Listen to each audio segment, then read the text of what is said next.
Matagal din tayong hindi nagkita. Naalala mo pa pala ako. Paano kita malilimutan? Ikaw ang pumatay sa isa sa mga kasamahan ko. Nahirapan din ako doon. Tatang, ingat kayo. Kaya niya nakawin ang nenability ng kalaban niya.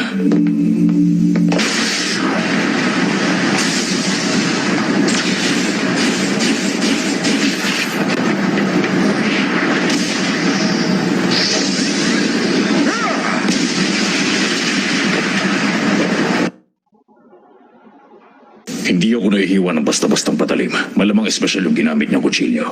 Malamang may lason. Ayos ka lang. Kaya mo palang nakawin ang inability ng iba, ha? Isa kang specialist kung ganon. Siguro ituturing kitang banta kung malaya mo nagagamit ang mga abilidad na ninakaw mo. Pero marami kang kailangan gawin at isinasakripisyo para makuha ang mga abilidad na yon. Tama yun. Magaling ang matandang ito. Wala nang ibang paraan.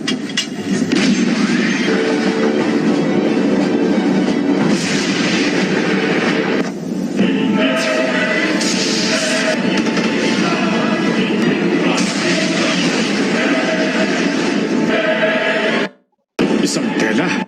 Hindi ako pwedeng sumugod ng hindi nalalaman na nagagawa ng bagay na yan.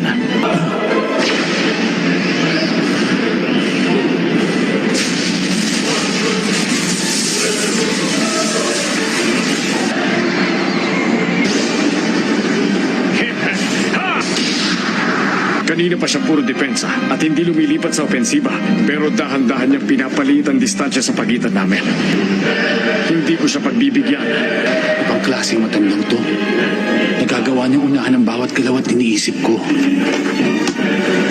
Mukhang hindi ko siya mahuhuli ng buhay.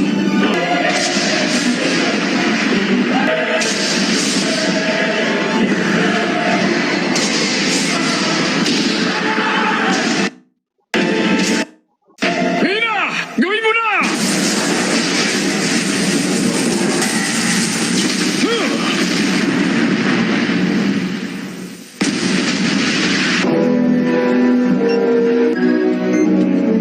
Ikaw ba yan, Ilumi? Opo. Ang kliyente ko nandiyan ba? Nandito. Muntik niyo na siyang tapusin? Mabuti na lang nakaabot ako. Sige, pakisabi sa kanya. Niligpit ko na ang 10 doon. Mukhang hindi pa natin oras mamatay ngayon.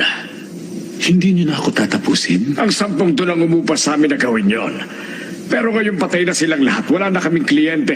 Sayang naman. Hindi na kayo magkakaroon ng ganitong pagkakataon uli. Para yatang ibang pagkakaunawa mo dito. Hindi personal sa amin ang pagkitil.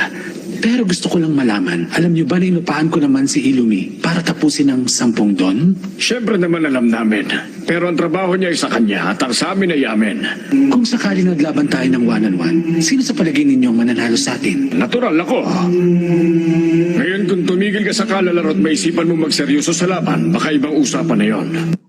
Alam niya pala.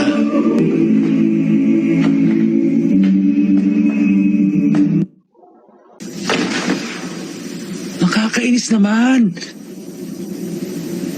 Hindi ko na nakaw mga kapangyarihan nila.